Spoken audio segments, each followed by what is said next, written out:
Halo guys, welcome back again to my channel bersama saya Hansen di sini dan seperti biasanya setiap harinya saya akan buatkan video seputar cryptocurrency.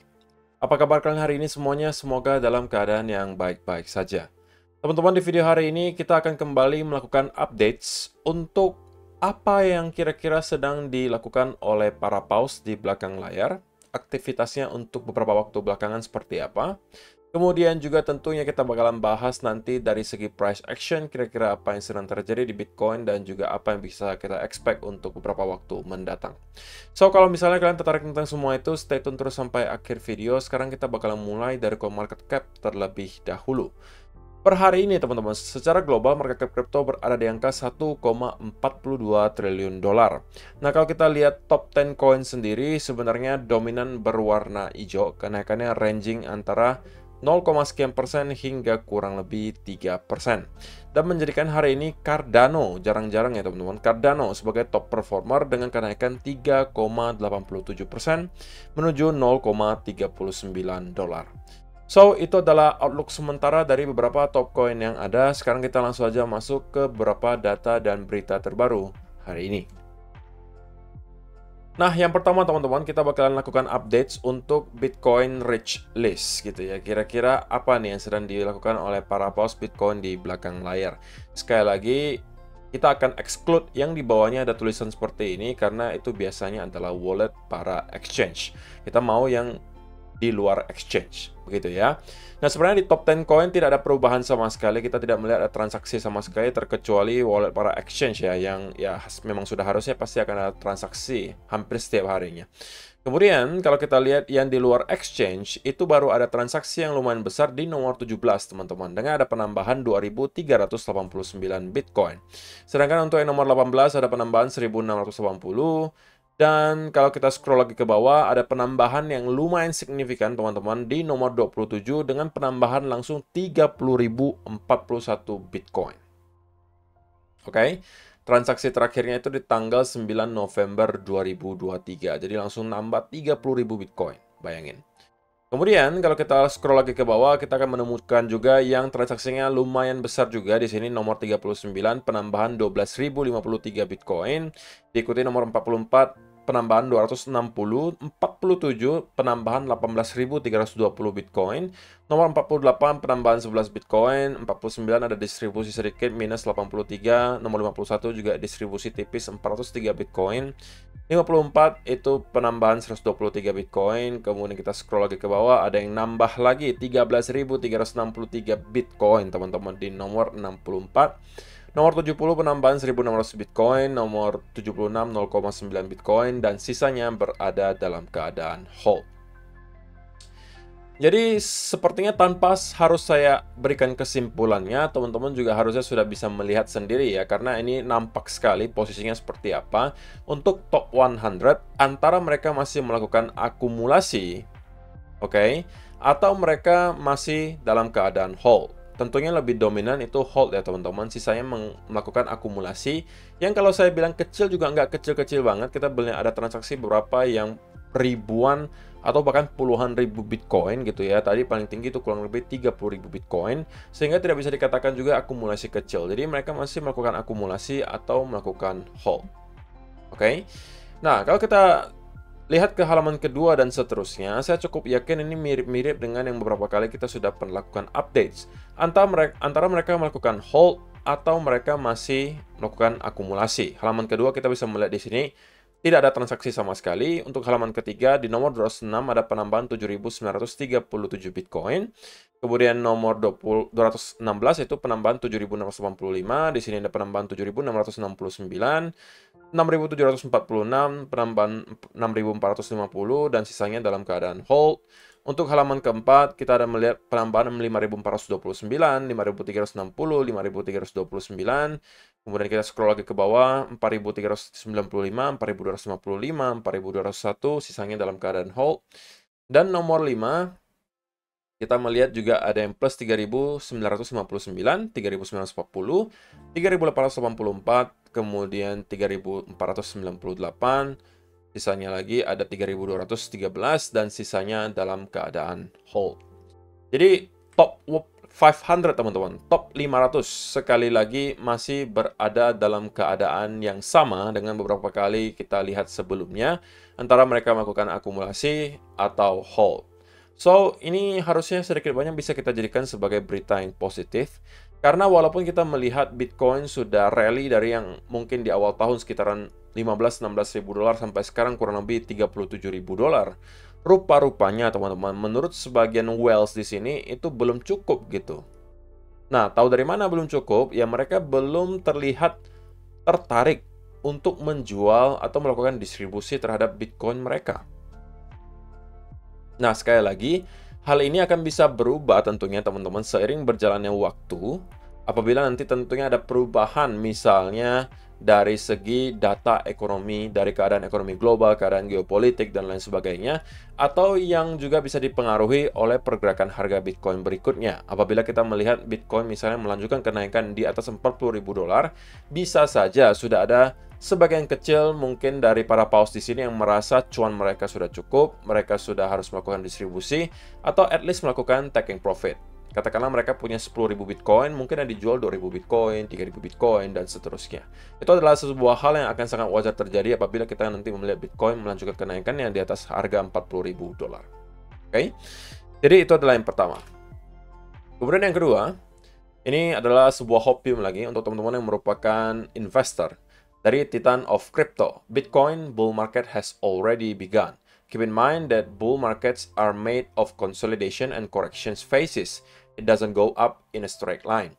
The boring phases are opportunities to accumulate. The worst of the cycle is behind us. Relax, patience is key.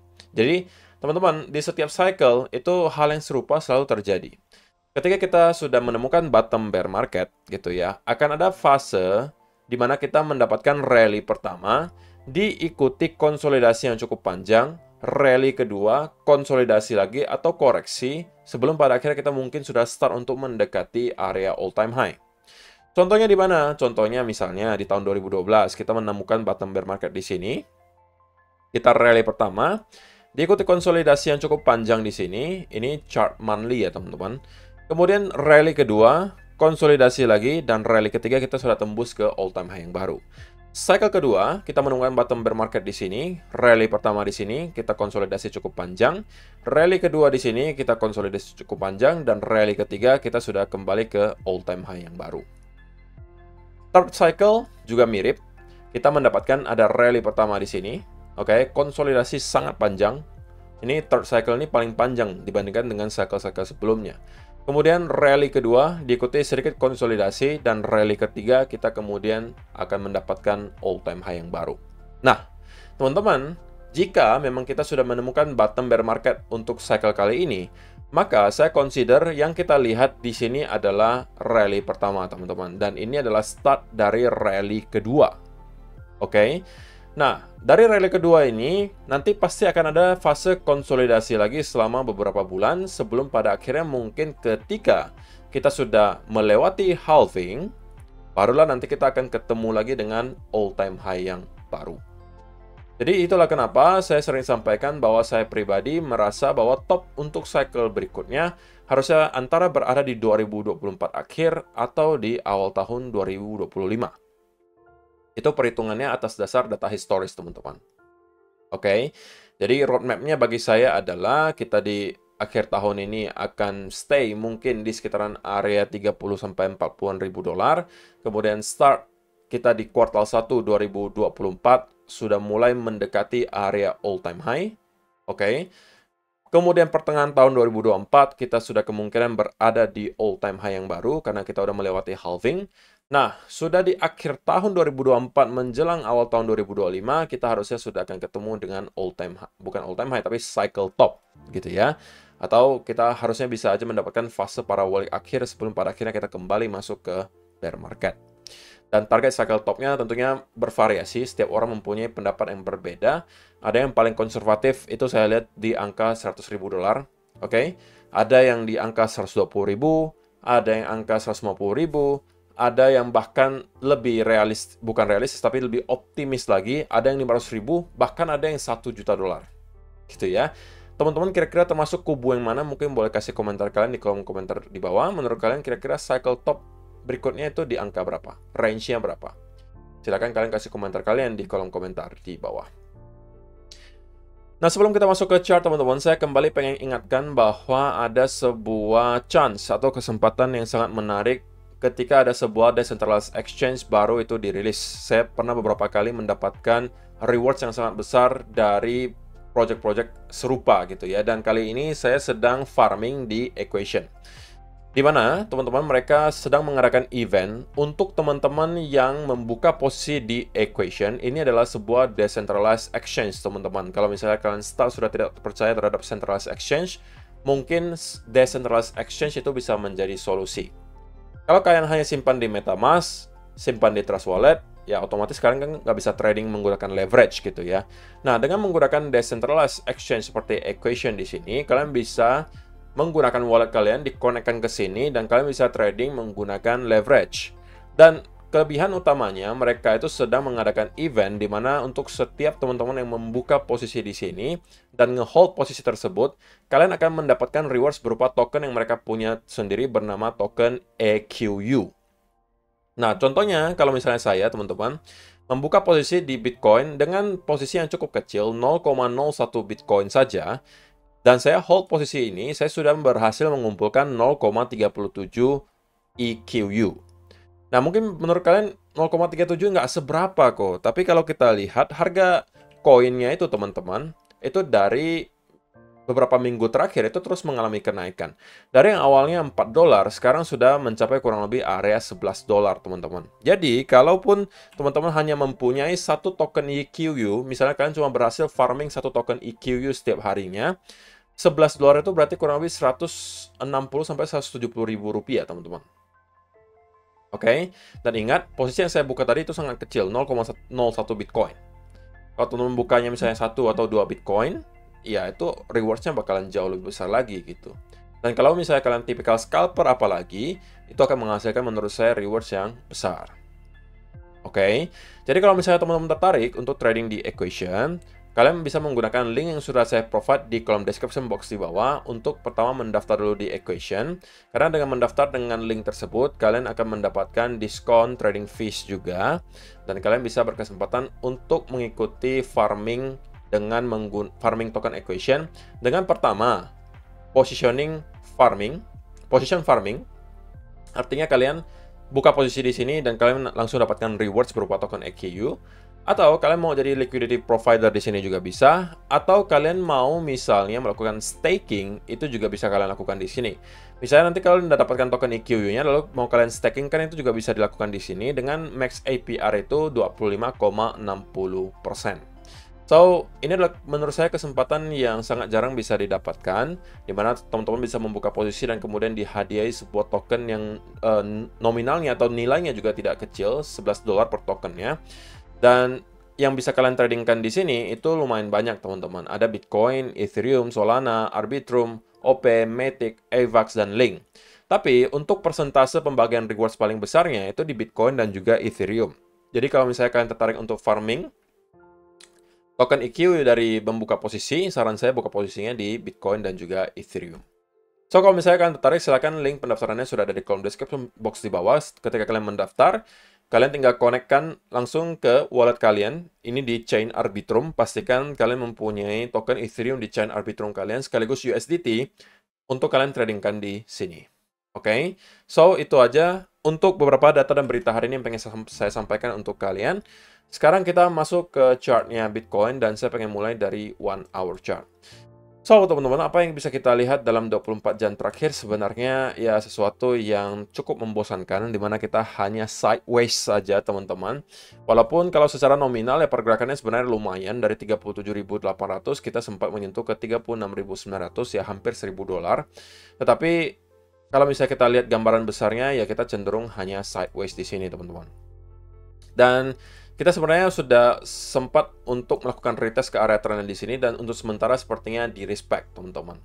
Tetapi sekali lagi, saya sampai hari ini pun untuk Bitcoin, ya spesifik untuk Bitcoin, tidak menemukan ada lagi setup baru yang bisa saya manfaatkan.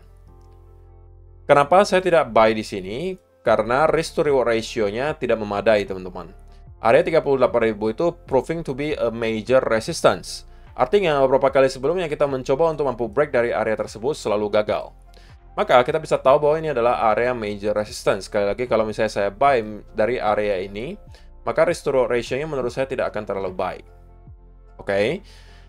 Yang akan saya tunggu, ini udah saya jelaskan di video kemarin juga, walaupun saya masih mempunyai bias yang bearish untuk midterm. Kenapa saya mempunyai bias yang bullish untuk midterm, bukan bearish ya, bullish untuk midterm, karena sekali lagi, kita sekarang condong membentuk semacam pattern yang seperti ascending triangle, yang merupakan pattern bullish continuation.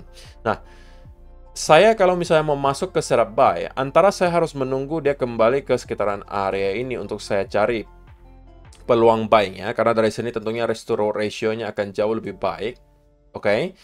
Atau saya harus menunggu dia breakout dari $38.000 consolidate di time frame kecil, dan ini adalah peluang bagi saya untuk masuk menargetkan ke area 40.000 sampai $42.000. Nah, sebelum kedua senario ini terjadi, maka saya lebih prefer untuk stay in the sideline terlebih dahulu.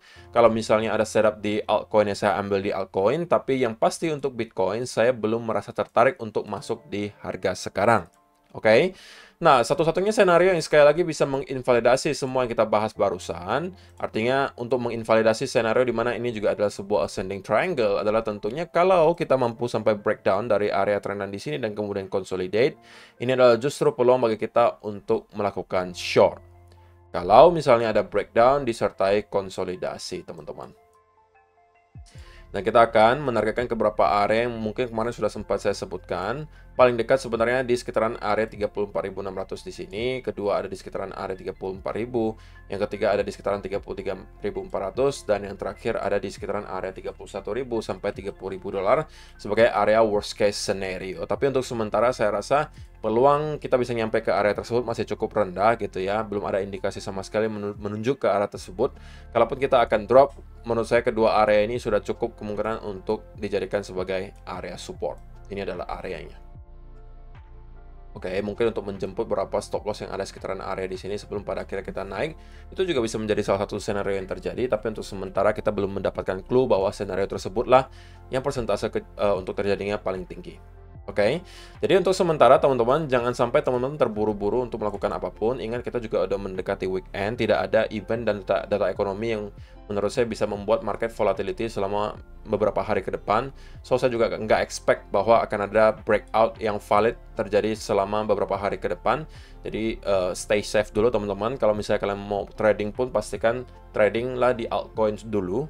Dengan setup dengan risk to ratio yang baik, setup yang rapi, ambil di sana. Bitcoin biarkan dulu dia bergerak dan memberikan kita clue berikutnya. Tapi untuk sementara tentunya buy saya masih tetap stay di area bullish untuk midterm. Dan untuk short term saya merasa juga kita akan mencoba untuk kembali merangkak naik ke atas menuju ke sekitaran area $38.000, dan pertanyaannya tentunya apakah kali ini benar-benar kita akan mampu untuk breakout. Who knows gitu ya, kita nggak bisa mendahului market. Yang bisa kita lakukan hanya menunggu clue berikutnya dari market, antara dia mau kembali nge-retest dulu ke sekitaran area di sini, atau kita retest baru kembali down. Ini juga sama aja. Intinya kalau nyampe ke sini saya akan mencoba untuk mencari buying setup. Atau yang kedua, breakout dari sini, consolidate. Ini juga bisa saya jadikan peluang untuk buy, teman-teman. Oke? So, saya rasa itu aja yang perlu saya sampaikan di video hari ini, teman-teman. Terima kasih untuk kalian yang sudah menonton sampai selesai. See you in the next video. Bye-bye.